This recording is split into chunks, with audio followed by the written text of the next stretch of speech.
So today is Monday, and following up on my last video, I made some progress on this guy, and I'm actually really happy with the way that this one came out. I'm not done. I think I have more work to do for sure, but I'm pretty happy with it so far. So I was able to get some purple for the creep, finished the blue-ish, got some metally, gunmetal-ish color on the gun. I painted the stock and the handle wood. I know it's supposed to be the future, but something about, I don't know. I know gun guys, and gun guys really like wood things, wood stocks and other accents like that, so it just felt fitting. Even though they're intergalactic Marines, I'm pretty sure they would still harvest wood for their gun stocks. Totally a thing. And I started painting the Zerg, kind of did his teeth and his eyes, got some texture on the creep. There's a couple of bullets here that are supposed to be like dropped out, or at least the casings dropped out from his gun. So I think it looks pretty cool. This is not in a state of being finished. This is just sort of my progress so far. A little bit of gold texture as well. So all in all, I'm pretty happy with it so far. I started testing to see the weather effects, to see if I could do sort of a chip. It looks okay. I'm not done. I've got some more work to do. Today I'm just going to mess around a little bit. I am actually going to do a couple of different things. I'm going to jump around. So this guy I might do some touch-ups and some details on. But more importantly, here's a fun one. This is the Doomslayer from Doom Dark Ages. I actually found the file this morning before I went to work, so I thought, yeah, let's give it a shot. Let's give it a print. 0.4 nozzle, 0.16 layer height. Took about 6.5 hours. So far, definitely some stringiness, some little stringy bits here and there, but let's see if the supports come off. That was easy.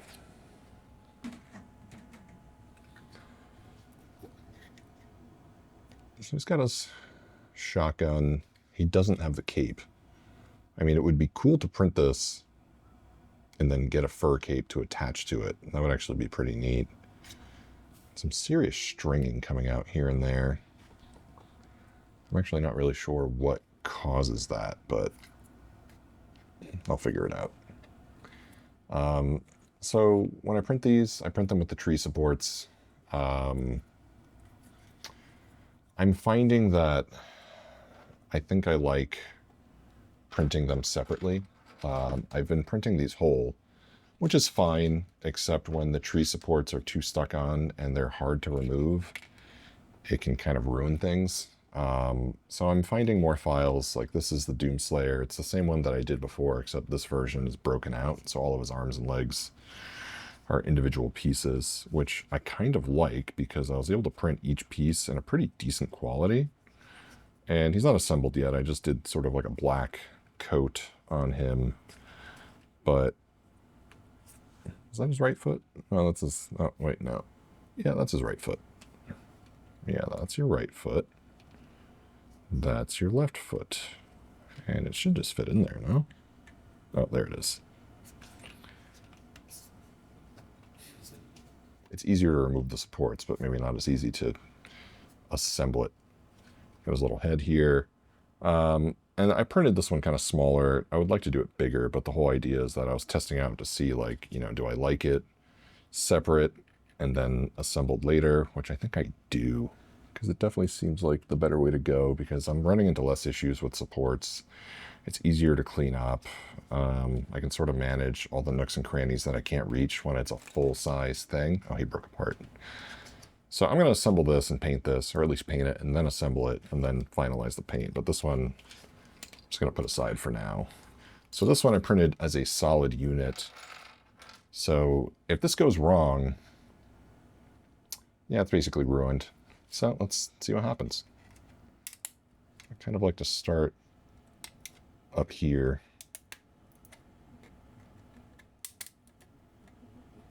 Yeah, you see that shifting as it's like coming off? That always makes me nervous because that's how things break. And I try to like snip it close to the contact point. and sort of work my way around on the different tree supports. Sometimes they fly around the room. Oh no, that's gonna come off. Yep. That's so weird. It printed this plate as a separate piece, and the supports, he actually has the detail of his shirt underneath, and this plate, what the hell? Okay. I mean, it looks good. All right, well, we'll find out how the rest of this goes. I spent all of 2 minutes prepping this on the slicer, literally just downloaded it, slapped some tree supports on it, just kind of looked at it for a brief second.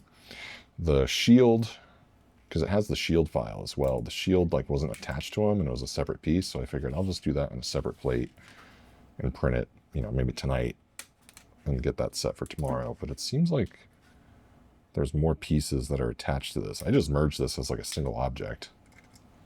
I didn't realize that this was multiple objects floating on one, and the printer actually, I still can't believe this. It actually printed the shoulder piece separate, but still got the under detail in this. Like, that's incredible. I don't know. I didn't know 3D printers could do that. Okay, sure. This is where it's going to get a little iffy, because this is like the bullets for his little gun here are on a bunch of supports.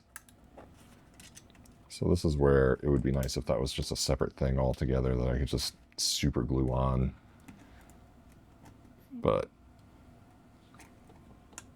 I'm doing everything the hard way, and that's how we're going to learn. Well, here's the other thing. I don't know how to really separate things in, like, I don't know Blender. I don't know Fusion 360 or any of the other, like, sort of 3D apps. I made the donut, like, once in Blender. If you know what that is, you know what I'm talking about. Like, I did that once, and I got to tell you, I can't remember a single thing I learned from that. I just followed the tutorial along. So I'm going to have to take another shot at that one. Oh boy, let's see if I can sort of detach that.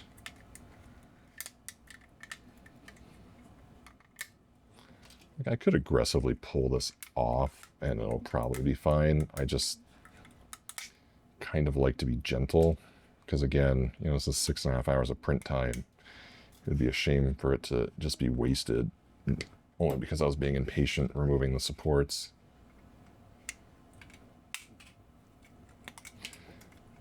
So when it comes down to it, I don't know any 3D rendering software. Everything I do is really just finding files online and just printing them. That's about as far as I've gotten. So the only thing I've really made was this little fun project. I think it's on the wall behind me. I don't know if you can see it, but it was a plate for an old field monitor I had for my camera. And I wanted it to look like a vintage television set with the knobs and dials and like all the brown wood tones and all that stuff. So I made that in Tinkercad. So like Tinkercad I've used, I figured that out. And all I made was a series of rectangles, some circles, ovals, like that, nothing crazy. So that was relatively easy to figure out. Blender is a bit of a beast of a program. And it took me years to sort of learn Photoshop, After Effects, you know, Premiere, DaVinci. Like, it took me a long time to really figure those programs out. So you throw Blender on top of all that. I mean, there's a lot of similarities, right? Like, there's a lot of things that carry over. But then there's just a lot of like hyper-specific things that are just like, I have no idea what I'm doing. Oh, look, another armor piece that sort of comes off. I wonder if his like armor was supposed to be printed separately and then just glued on or something. That is so wild.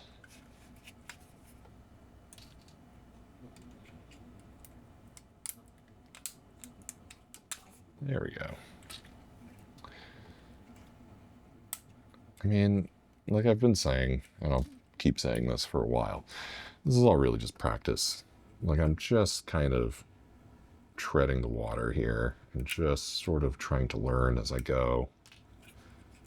Ooh, this one is really delicate because the meat hook on his shotgun is literally like 2 or 3 layers thick. It's very thin.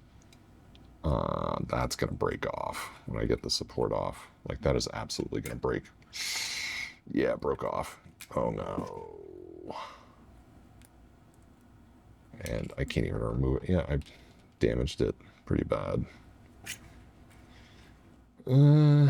Well, his shotgun might be hookless, or at least half meat hooked. Ooh, yeah, that's gonna look not great. I mean, I have some stuff. I could try to glue it back on. I'll save the hook piece, but I'm not feeling good about it. The detail here feels kind of muddled. This one was also 0.4 nozzle, 0.16 layer height, look pretty good. This one seems like, I don't know, it seems like the print could be bigger, first of all. And this was just the native size, like straight out the slicer, that whatever the file was. Like, this is just the size that it came out at, but it feels like this could be bigger to render out some of this detail better. And I feel like this should be printed in pieces.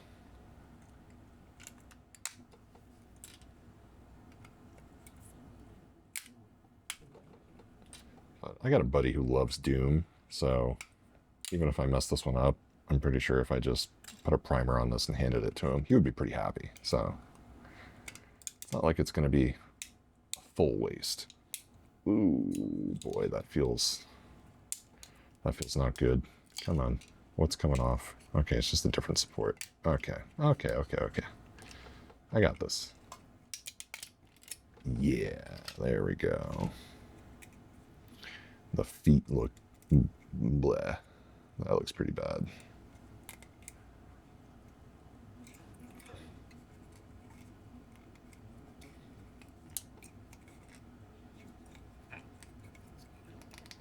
Snap it off with my hands. Not quite. This little tree here. Here's the pieces I want to save. I guess the light was doing a little too much for the camera there. So I'm doing a 3-camera setup now, just to try. So I can just kind of passively capture everything, and I can just focus on what I'm doing. I found that like, if I'm doing a task that I want to focus on, I really need to remove the camera aspect from my brain. I can't really focus on this if I'm thinking about the camera every 2 minutes and thinking about the shot and thinking about the angle. So I found when it comes to like recording myself doing things, 2 to 3 cameras, I just preset the angle and I sort of just train myself on like where the cameras are in relation to all the action that I'm doing. And I try to keep myself in those areas. And if I lose the shot, at least I have a main shot that I can use. Oh no. I broke the turret. Shoot. Well, his turret's definitely going to be bulletless. It's going to run out of ammo because all the ammo is stuck to this tree.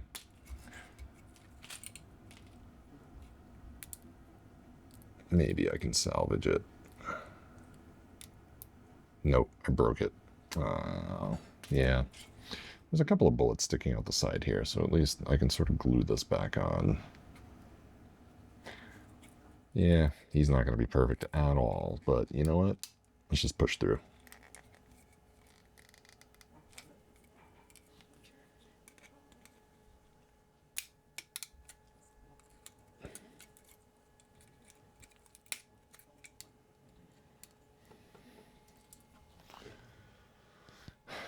And there we go.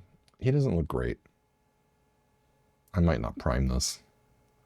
I don't love it. It's so, you know, these little stringy bits sticking out everywhere. I don't know what went wrong. I don't mind the blockiness, but yeah, it just doesn't feel great. I'm not going to prime this one, but I am going to prime this one. my little Helldiver guy. So let me set that up and get that one going. So sometimes for taking off these supports, I have this little like hook. I don't remember where I got this from. I think I got it from Micro Center actually. It's like a tool pick or something. But that seems to work pretty well in those weird like cracks and crevices. There's a chain that's supposed to be along his little, I don't know what that is, backside cloth. That's broken off completely. The underhangs on a lot of the areas just look kind of bleh. I found some settings that were recommended for like the Z-axis height or the top Z-axis, the bottom Z-axis, like layer height for the supports onto the overhangs. I played around with them. I got some mixed results. Like for instance, I did one print that actually seemed to come out pretty okay, but I did another print where it just did not work at all. And I really think it's like a case-by-case basis. Look at his fingers. This is so nasty looking. I'm really unhappy with this. The stringing is whatever. I can clean that up with a lighter, but it's really just the overall detail. It's just very muddled. I feel like scaling him up a little bit bigger and then maybe even doing this guy with a 0.2 and breaking him out into different pieces, I think is the way to go.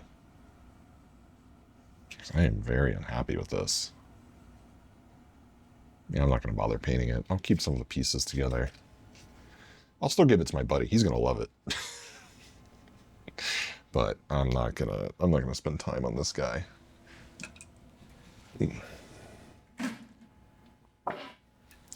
have a bucket full of scraps that all of my failed prints, all of my tree supports, all of my spaghetti, all of my marinara. I keep it all in this bucket. I actually have a bigger bucket over there with all of my scraps. I'm just saving them all. I don't know why. I don't have a shredder. I don't have a way of repurposing this into filament. I don't have molds to make this into a thing. Although I could probably easily get them. All of those things. I just haven't done it. So I'm literally just hoarding several buckets worth of just crap. I don't know. What should I do with this? No idea. But I will talk about this for a second. So this was a Helldivers 2. I've done this print a couple times. The first one I did maybe like a month or two ago, I did on a 0.2 nozzle, the A1 Mini. I think it was a little bit smaller than this size because this is the 100% size, like straight off the file and the slicer. I shrank it down, printed out okay. I just painted it black and gave it away to a friend who was a big Helldivers fan. Now that I look at these side by side, it's interesting. I wonder if I can zoom in. This one, I definitely printed on the A1. This one was printed on the A1 Mini. But this one, look at all the warping. Like there's all this wobbly warping everywhere, all along the armor. This one failed because the cape just wasn't attached and just broke off completely, turned into spaghetti. It finished the body. Look, I could print him with the body and maybe try to save it, but I don't know. It's really ugly because when I look at it side by side, this one's perfect. Little stringing that I'll just get off right now. But like this one is perfect. This is ugly. This gray filament, I wonder if I didn't dry it. I do have a filament dryer, and I have been doing a re-dry of all of my filaments that are on both of my AMSs because middle of July right now, extremely humid. Even though I'm in a basement, it's very hot. I don't remember if I dried my filament before doing this one, and I feel like I didn't. I know this one I definitely did dry, this tan one, before I started printing a bunch with this color. What I've been doing is I've just been printing in any PLA because I kind of just don't care what the base color is because I'm going to prime it black 90% of the time anyway. So gray, tan, it really doesn't matter. But this one, I'm just really amazed at how ugly this looks. Because then, if you look at this one by comparison, and this is by no means a perfect print. Like, it's still got some jank around the edges, but like, all in all, this one's pretty damn good. Detail looks really good. You know, layer lines are there, sure, but like, also, who cares? I think I got all the supports out from under his neck there. Let me see if I can just clean him up a little bit. So this one, sadly, does not pass the test, even for me. Goodbye. This guy, you can just use a regular old lighter. The fumes aren't that bad. But any of the little stringy bits, they just melt right away. So that's just a quick and easy way of just getting rid of all that nastiness. Smells like plastic.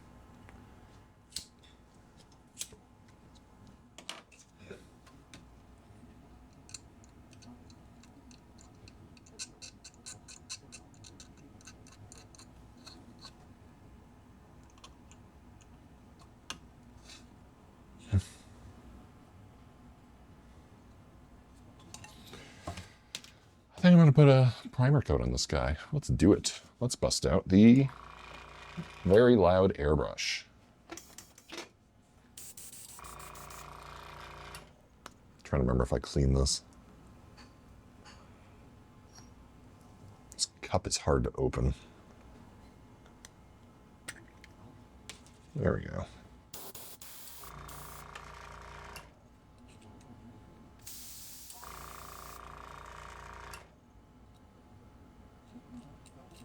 Yeah, it's clean. It's good. So, you know what's cool about owning a 3D printer? You can just 3D print whatever. So, for instance, I've got this little cup. It's just a junk cup. Ugh. Ugh. I should dump that out. But it's kind of nice because when I want to just clear off my airbrush, I can just spray it right in. It's very loud, my compressor. Anyway, just sprays in there. There's a little vent hole there, but it kind of disperses all of the fumes, so that's really nice. And then I have a little airbrush holder that I 3D printed over here. I just have it with double-sided tape just holding it in place so it doesn't flop about, but you know, in case I need to place it, or I place it on this. But because it has tape, I can just move it around. So I'm gonna put a base coat on this guy, and I think there's like actual primer that you can use for this. I'm not using that. I don't do anything by the rules. I don't listen. We're gonna learn the hard way. I think there's better primer though. I was looking at some earlier today, so I might check it out. One thing I want to point out, I have been testing out just all kinds of paints. A lot of cheap paint. It's not Walmart, Target, like Hobby Lobby, like dirt cheap acrylics. They're very inconsistent. They're really hard to mix. They're really hard to mix for the airbrush. For like kind of dry brushing them on for stuff that I'm content with it. Like I've gotten some decent quality with like these guys. You know, this guy is all cheap paint. I'm pretty happy with how he looks so far. But the point being is that when it comes to airbrushing and trying to figure out the ratio for each one, it's like kind of daunting, and I'm not really good at mixing them, to be honest. The Vallejo I tried, it's the model color, or this one says game color. I think this one's supposed to be like 1-to-1. I actually haven't tried this black. I did try one of the other colors. It worked okay. It's a me problem, not a paint problem. I'm the problem. But for me, being a newbie who has no idea what I'm doing, no idea how to use my airbrush, I mean, I figured out the PSI, I figured out some of the other things roughly, but this has been working the best. Golden high flow acrylic. This is 1 ounce. I don't think I'm even halfway done with this, and I've used this to prime literally everything. 30, not even, 25, 26 PSI on the compressor. no flow issues. Like this stuff's been great, and I use very little of it. I get a lot of coverage. I don't know. I'm content with it. So if you know a better primer solution, I'm all ears. Please let me know. But this one, pretty easy. I mean, I just put not even that much in. I like to do it with a little top on because I'm definitely a sloppy airbrush person, and it just spills. I just spill it. I have this old turntable. I did this video years and years ago about a 360-degree turntable out of this turntable. This is the same one that I used in that video, and I still have this turntable, except now it's been painted over 20 million times, and it's just this big monstrosity. It's 2025. You can get a dirt cheap, good motorized turntable for $20. When I made that video in like 2017, motorized turntables like that were insanely expensive. I'm talking like over $150, $200 more.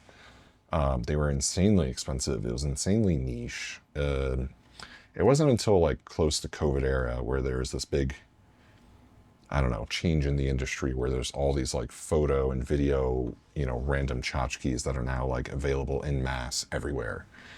Before then, it was just kind of like very niche products that were super expensive, industry specific. So that's why I came up with this cheap solution to just take photo 360s with measuring tape and a turntable, and you do it by hand.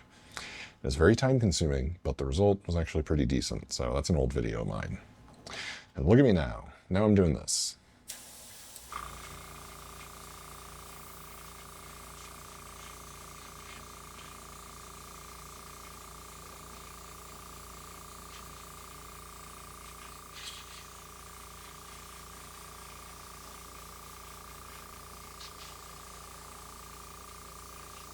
Oh. All right, there we go. I don't talk much during that because it's just loud, and I know the microphone's not going to pick it up, so maybe just be a fun time lapse or something. I'm not done. I got a lot more to do. I'm just kind of giving it a second to sort of dry off. You can see some of that tan coming in from underneath. So I'm just going to let it dry off. I don't want to make it too wet, but so far, so good. Literally, that was about 2 minutes. 2, maybe 3 minutes of just airbrushing, and got it on pretty okay. There's a lot to do under there. I don't feel like getting my fingers dirty. I'm gonna get them dirty regardless, so whatever, but I just don't feel like getting them dirty right now. But then when this is a little bit dry, then I'll pick it up and I'll sort of because that cape behind over there is a little bit more, a lot of cracks and crevices, so.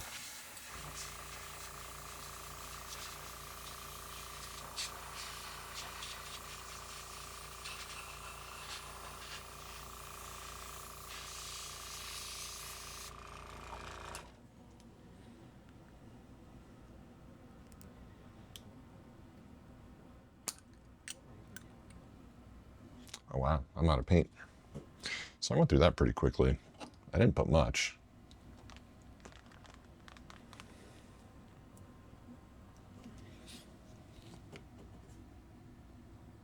Just a couple drops. I'm not going to go too crazy.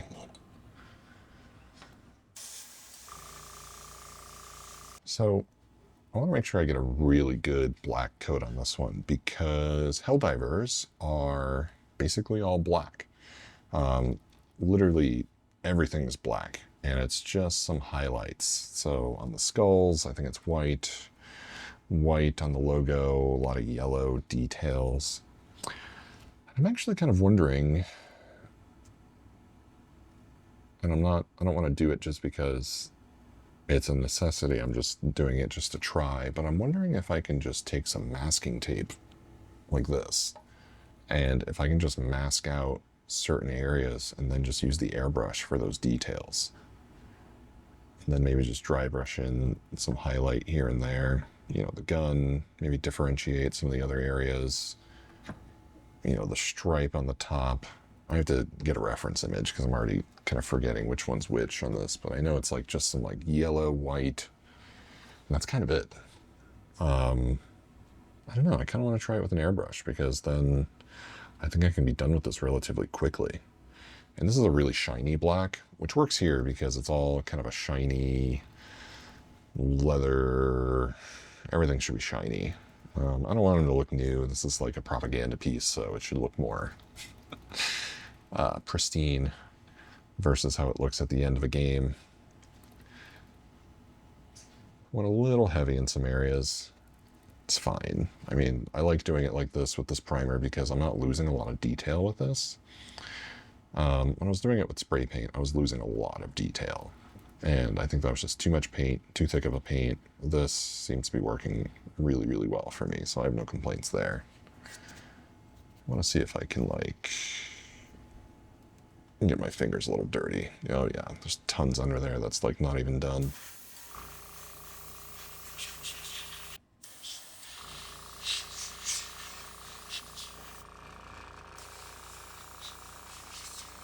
Try to get all the little underhang cracks and crevices and those fun parts. But I think all in all, I kind of got it a little bit there. And if anything, you know, it seems redundant to, not redundant, but it maybe seems pointless to sort of print it in such a light color and then have to paint it in such a dark color. But at the same time, it helps as a visual guide for me to know where there isn't primer. Because I did do a version of a print that was black PLA. And then I tried to prime it with black, and I could not tell where the primer was or where the PLA, like I couldn't tell. Literally just could not tell. So at least a lighter, you know, grays and tans seem to be kind of my color of choice, even though I said the color doesn't matter. But whatever. Blah, blah, blah, blah. Blah, blah. All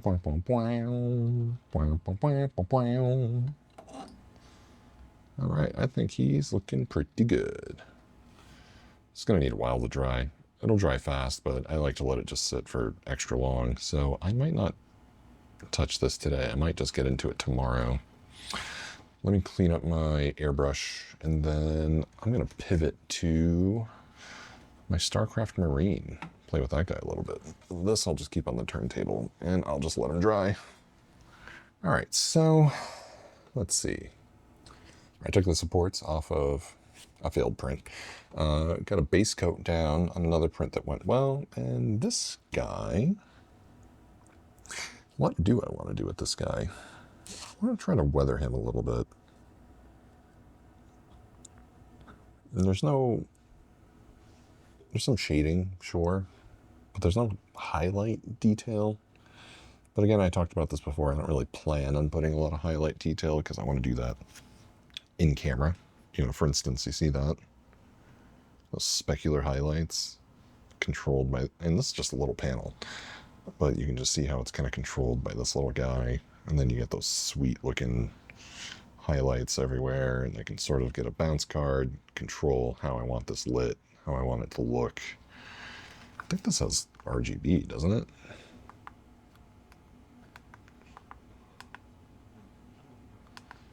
Yeah, I don't feel like fiddling around with it. Point being is that the reflective acrylic does a pretty good job of giving me what I want when it comes to the, you know, like specular highlights.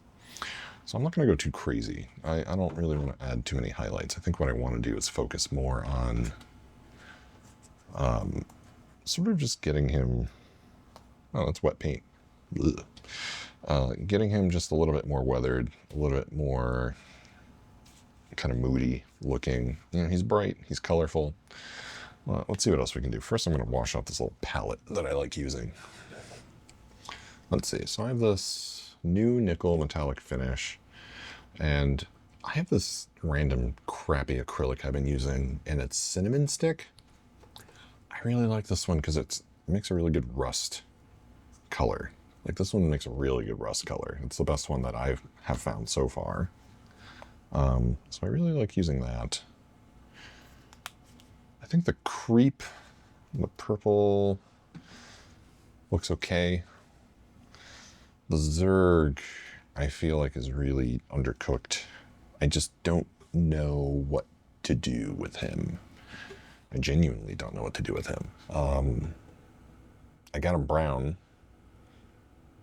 I got the teeth. I used like a what is it, khaki or beige or something for the teeth. And the eye, you know, I got something going there. But for the head, it's the carapace is like brown with some like shading, and then I think there's like a little light color brown on the edges. I tried to get that going, but I don't think I'm doing it right. I'll give it another shot. Maybe I'm using the wrong kind of color. I don't know. Maybe I'll custom mix something. Make a muddy sort of light brown.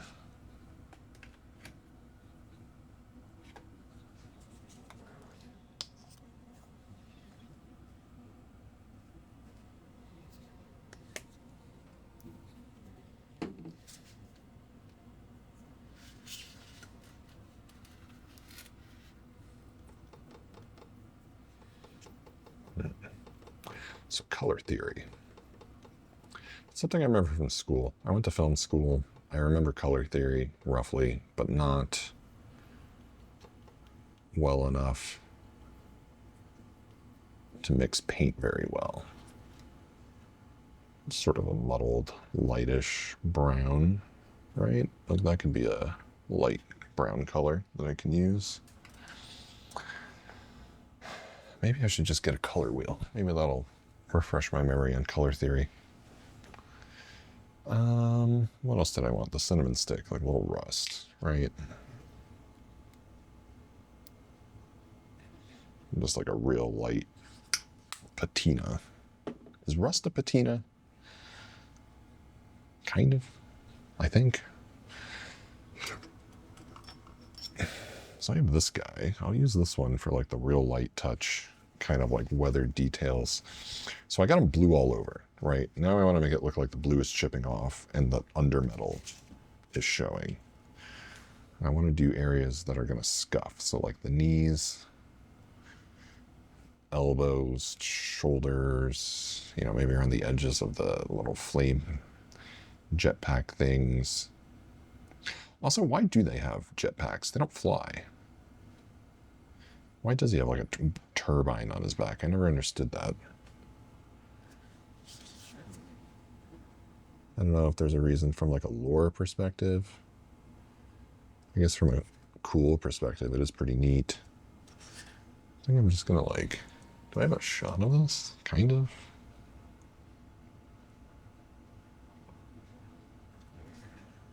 I have this like little cheap brush 3/0. I don't know what that means, but this one has been working pretty well for me for doing some of these bits of like little fine detail. Just a tiny bit of paint on there, and I just do a tiny little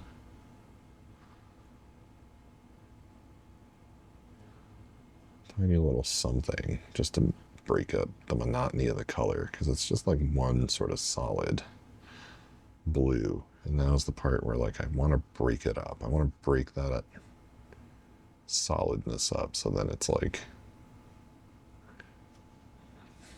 I don't know, more cohesive, more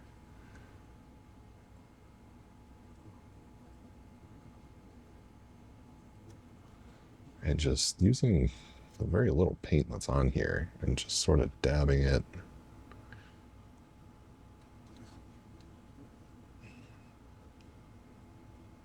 Corners, I think, kind of work pretty well for like weathered areas, raised areas where he's gonna like bump against stuff. Definitely the hands, for sure. The hands are gonna be the most messed up, right? Especially like here, the fist, knuckle things, like these are gonna be the most messed. Along the edges, where things sort of like rub together.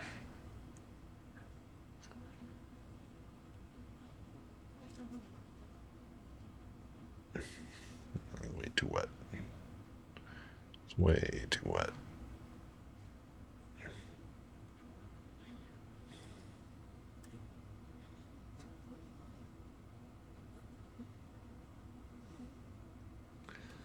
So yeah, I want to make it look like the blue is chipping away, right? He's in battle.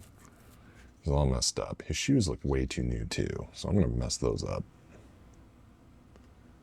And then dirty him up a little bit.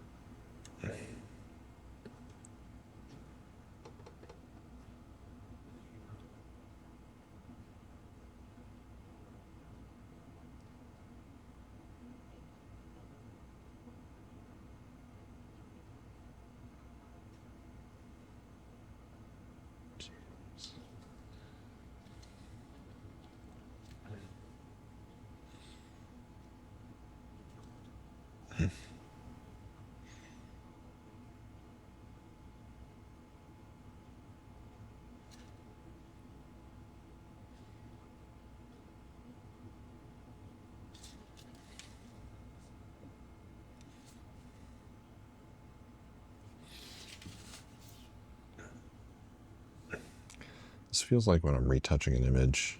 When I do image retouching in Photoshop, I use a Wacom tablet. And I like to just jump around the image and I feel like if I focus too much on one area, then that one area is overdone and everything else is underdone. And then I have to make everything else match that one area. But instead, I like to sort of just jump around a little bit here, a little bit there, a little bit there, a little bit there. And overall, it all starts happening. Sure, there's some areas that I might want to like focus in on more, but I feel like when it comes to these little detailed things, you know, when you're touching up like someone's face, for instance, if you're removing pimples or, you know, you're removing dust and scratches from a product, if you focus too much on one area, it becomes too clean and tidy, and it's noticeable how clean and tidy it is compared to other areas in the image. So then you have to make the decision, do I really want to double down, triple down, quadruple down on sort of doing that everywhere else? So that's why I just sort of haphazardly just jump around, just all over. Because then it feels like the whole thing sort of gets there all in one.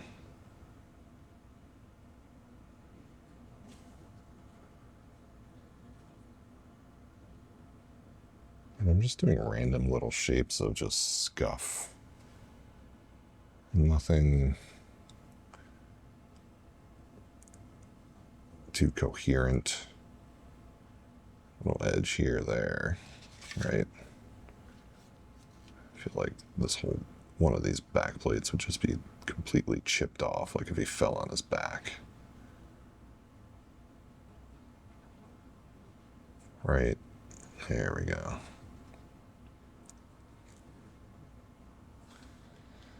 So what's the goal for this guy? What am I going to do with this?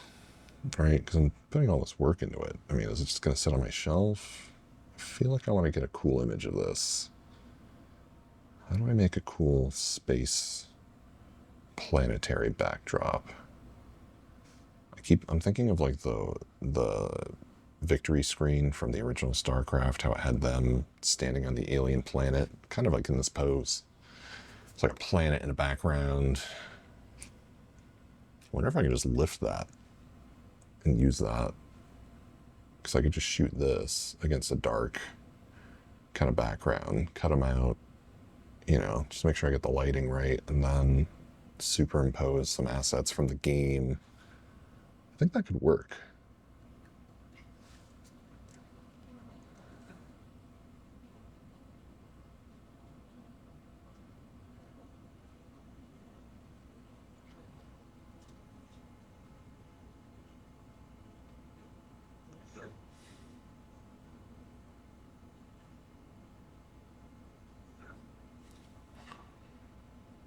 So the blue that peels off reveals sort of chrome, right? So the shoes are already chrome. So that, I think I should just make it dirty.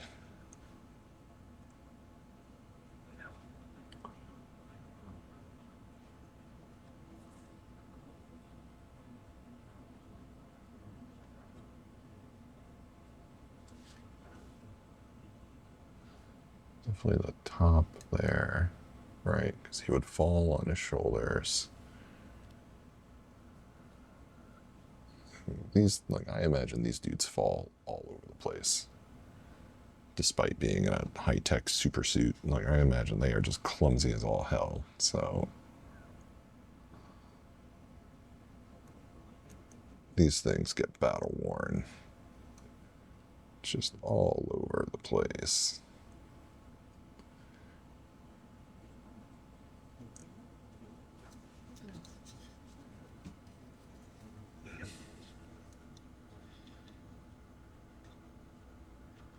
Some a little heavier, some a little lighter. Oh, that's ugly. That one I actually did a real bad job on.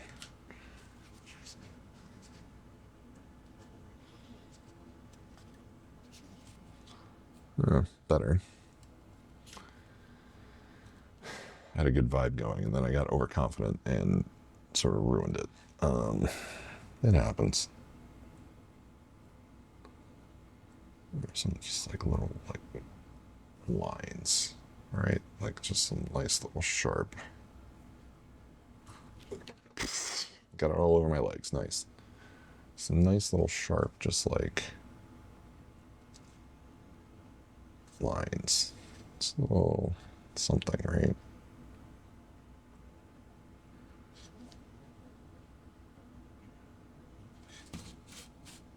And I don't want them to be too scuffed because then I feel like it's going to be too detailed. Does that make sense? Like too overcooked.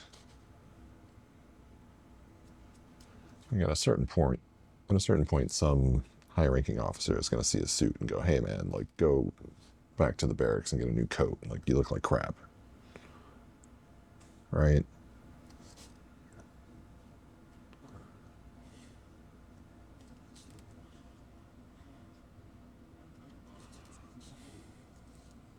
I think the thighs would rub together. Get some thigh chafing because he's got some big old thighs. That's definitely going to happen. Codpiece, a little chafing there. Trying to rush to get to the restroom and fiddle with all the things and sort of scratch yourself as you do it. Yeah. I don't know, I'm creating a fake visual story in my head as I go along. Adding these in. Right, if you want to be realistic, you have to think of the stupid things that humans do, right? So like his knuckles are going to be scuffed because he's going to punch things. His thighs are going to be scuffed because frankly they're kind of big and they're going to rub together. The cod piece is going to be scuffed because he's going to have to pee real bad and he's definitely going to scratch that thing trying to lift it. He even has a hinge. So that's a tough one. The shoulders are going to be scuffed because he's definitely going to do a tuck and roll. Right, and then maybe just a nice little scratch on the dome. There we go. All kinds of messed up. I think I'm okay with it for now. I worry about overcooking it. Now what I'm thinking is the blue, I imagine, would be painted all over the chassis of his mech suit. The chrome is the real color, so that's being exposed as the blue chips off, so that'll look fresher. But the chrome parts that are already exposed, I'm calling it chrome, I don't even know what metal it would be, but for the sake of argument, whatever that is, since it's more exposed, I think it would be more weathered. So if that's the case, rust it up. This is the cinnamon stick. I really, really like this one a lot as a rust. Like, I don't know, this one just kind of works. It really reads as a rust, I think. Oh no. The wet paint that I rubbed off with my finger here, it was still wet. Let's start over. Because now I got a whole different brown that I don't want. And I got a big glob of it too. Let me clean this guy as well. When it comes to cleaning brushes, I kind of don't really know what to do. I sort of just do one of these in the cup, and then I sort of just like wipe it and try to like keep the shape. Do it again, sort of keep the pointy shape. This pointy brush, this one's been working really well for me. I've been burning through some other cheaper brushes that I got. I got a pack from Blick for like dirt cheap. This is a $2.49 pack, Crafters Collection Value Pack. I really like this one. This one's really working for me, at least for the time being. So for 10 of those, that one brush, 25 cents a brush. What a bargain.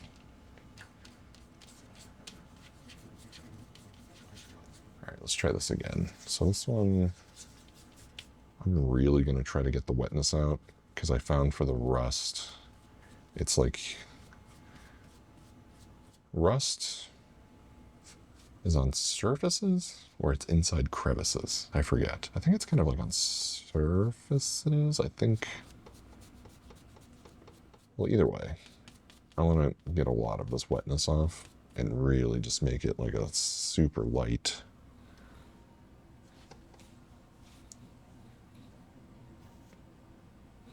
I'm going to get a shot of it.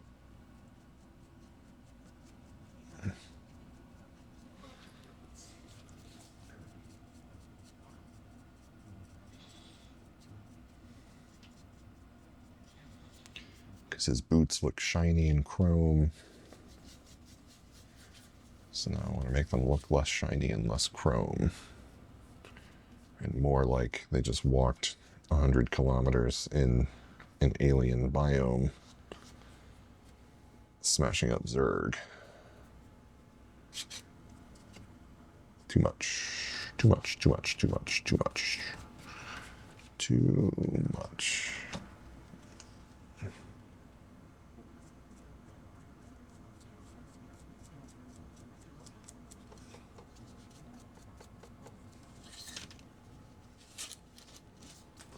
You know, these big old brushes I've definitely been ruining. I've been reading that for like some dry brushing, it's better to use like makeup brushes, which I found out about after I had already been using this flat brush. So I'm just going to cut my losses. Well, not really cut my losses, because I'm going to double down. I'm still going to use this. That's not cutting my losses. I got to get my phrasing and terminology right. Point being is that, oh yeah, look at that. That looks nice and scuffy. Throw some on the leg too. A little bit, just a little bit there. Just make it real grody. Yeah, there we go, right there on the edge.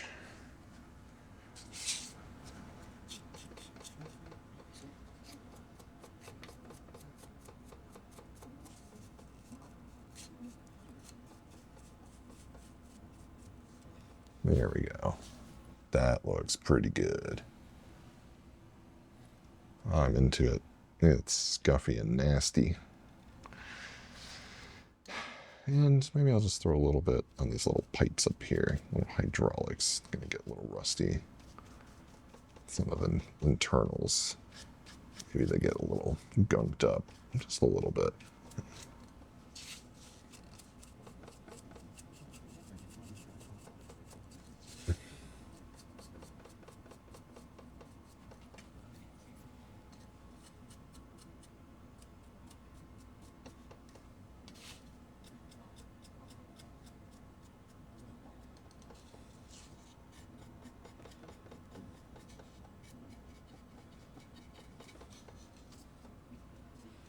Am I doing it right? I have no idea, but I'm digging it. I'm into it. He's looking pretty cool. Feeling better about him. All right, so I got some like torn up detail on his chassis. A little rust on his boots, a little rust on his body. The gun, I honestly don't know what to do with. I did get a little detail on the stock. Like I said, I painted wood, put a couple chip marks, really try to make it read as like sort of a newish gun. I feel like they just burn through weapons, so the weapons are always new. They don't carry old service rifles for their entire deployment in space, I feel like they would just always be burning through these weapons, so having it be less weathered, I think that makes sense to me. And that's my excuse for just not touching it any further. I have no idea what to do about his face. I got the skin tone in there. I feel like I got it in there pretty okay. That was a challenge. Never really done that before. I mean, it's not perfect. There's still some blue in there from when I sort of was just painting all over. I'm going to try to fix it, but I feel like I'm just going to make it worse. Some sort of... This is like hollow, so this should be darker. And I'm really going to try to not screw up the eyes and the eyeballs. Ugh. And he has cheekbones. So something very slight. Like I need some sort of darker something to differentiate under here, here, and then a white dab with a tiny little black dot. I'm going to do the Zerg. I'm not feeling bold enough to touch the face yet. I'm just not there. All right, so I'm thinking I'm going to do kind of the same thing I was doing on the boots, and I'm going to use this lighter, whatever I made, color. It's really meant to be some sort of like edge highlight on this Zerg. Because I want to give him a little more dimension. Like he has these spikes, which I tried sort of brushing across, but I really wasn't liking the way it was looking, and I don't know what to do. Maybe I'll try like this just to get the spikes. That kind of looks okay. I guess I don't hate it. I don't love it either. Ugh. Definitely dropping stuff. Nope, that doesn't seem right. That doesn't seem right at all. At least it wipes off.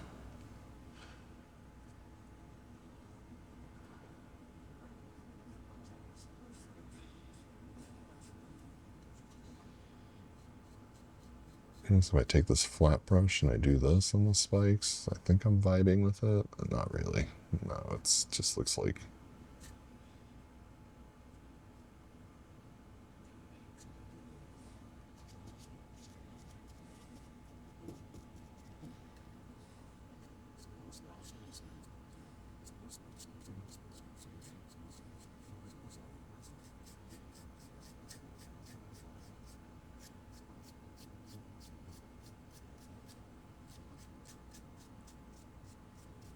Oh, I'm ruining this.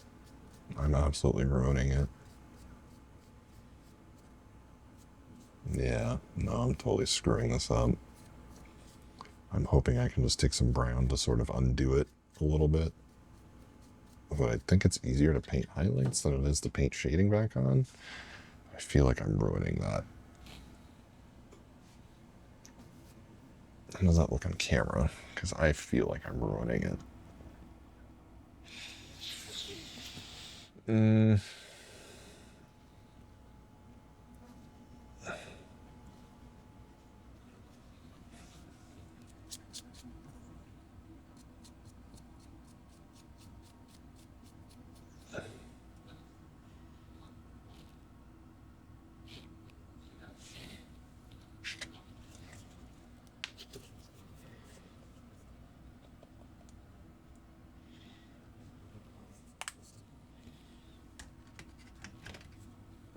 So I think this is one of those instances where I had an idea. I tried it out.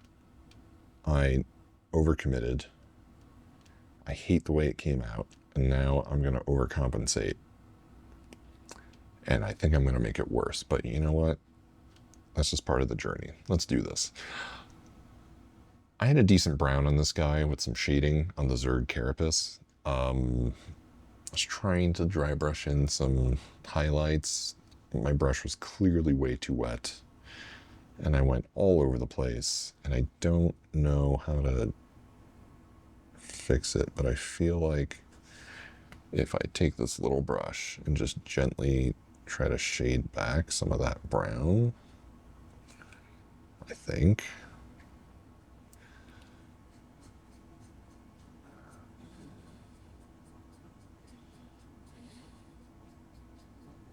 And I'm just going to follow the grooves with just a real half-dried brush. Just try to follow those grooves again and just sort of figure out what this shape is.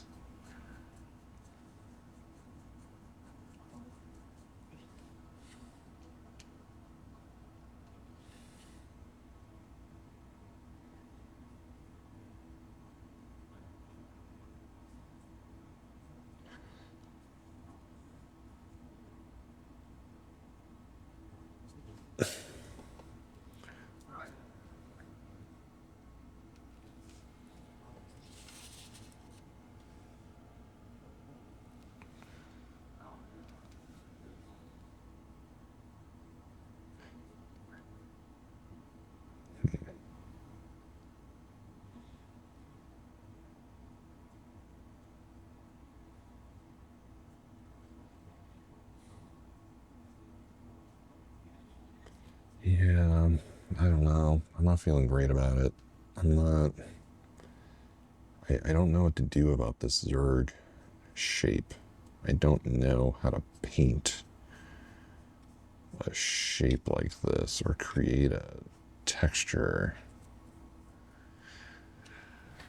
At least the images from the first StarCraft game, like their texture is kind of straightforward, and their carapace on their head is kind of like solid. And this is a lot more wavy all over the place, and I just don't know really how to handle it.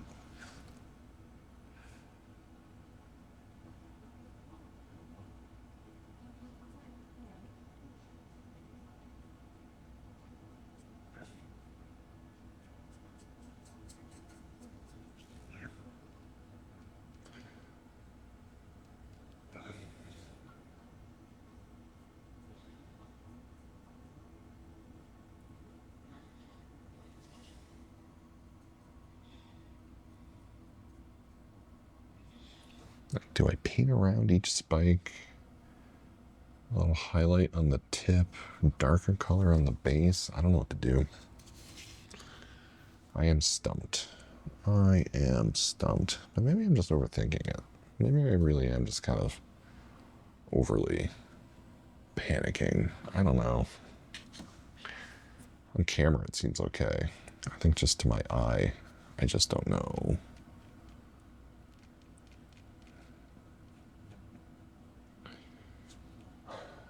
So on the one hand, when you don't know what you're doing, you're free to do whatever you want. On the other hand, when you don't know what you're doing, you don't really know when you're wrong.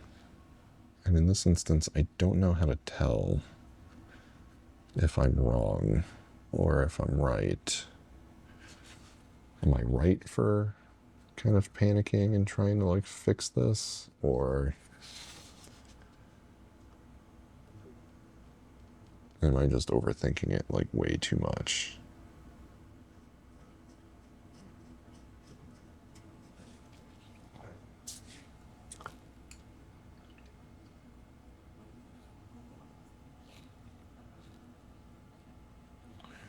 I'm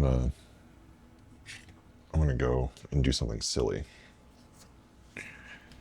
But I did the same kind of thing with the teeth, where I feel like I didn't go bright enough on the teeth, so I went with this color. And that sort of fixed the teeth. And I'm wondering, maybe if I do the same thing, like all the mid-tones and the dark tones are there, but maybe the light tones aren't as light as they should be, and that's why it looks so muddled to me. So I feel like I'm going to try to get a real bright tone with this guy. here goes nothing. I'll start on the spikes on the back because that's where I'm getting the most trouble. And I feel like maybe I'll just sort of, maybe this is where a glazing technique would help, because then I can smooth it out because there's no gradient on the spikes. Maybe that's what I'm doing wrong. There's no gradient. So maybe if I start by just putting a little dab, highlight dab, just on each individual spike, leave all that stuff I dry brushed, that's my mid-tone, and then all the brown to the black that's showing through, that's my dark tones. Maybe that's the strategy here.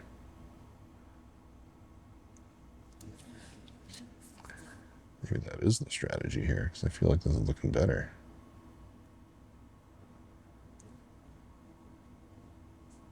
That's too much. Too much, too much, too much.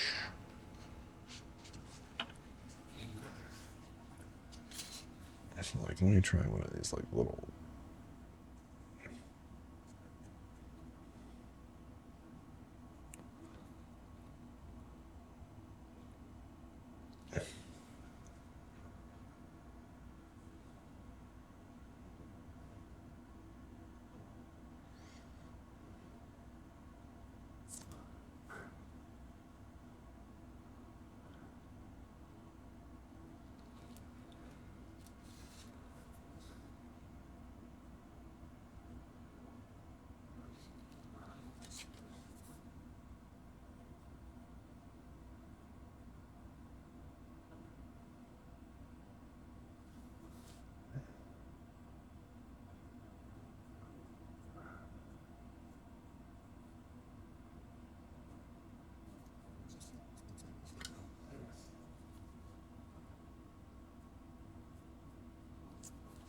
I think I'm feeling better about this.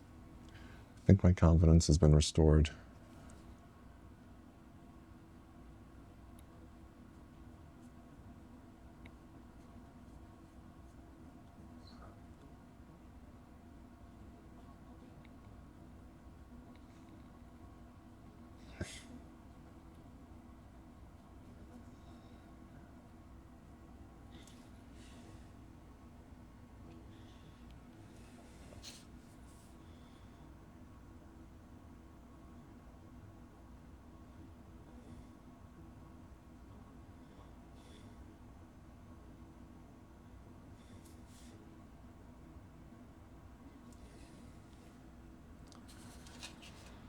I think I'm feeling better. Yeah.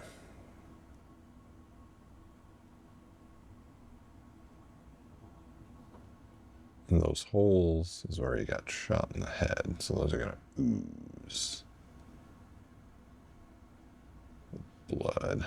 Zerg blood. I don't know what color that is. I gotta Google it.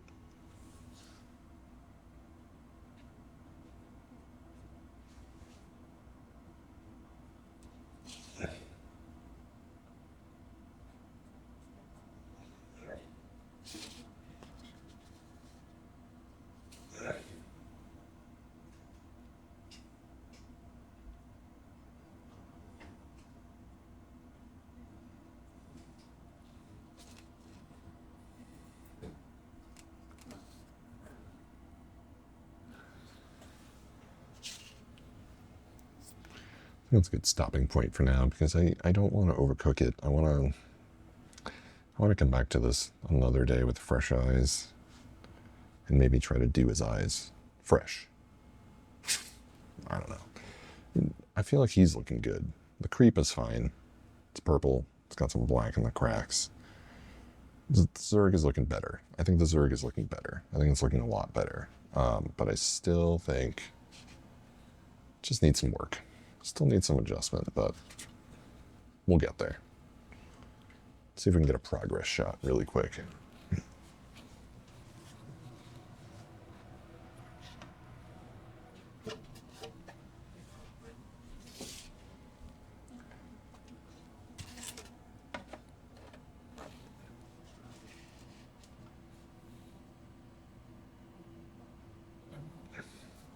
This is my 3D printed Cove I really like this a lot because it's a good way to get a quick shot for progress.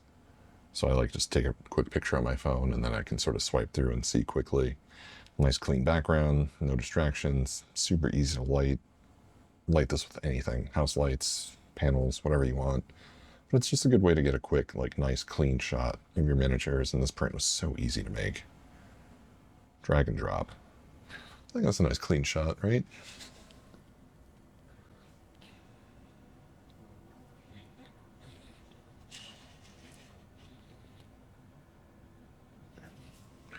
Let's see. I am feeling pretty good. I think I was definitely freaking out about ruining the Zerg, but I feel like once I started getting the highlight detail on the spikes, even though it's not perfect, and I think it needs to be glazed or something, I think it's looking better.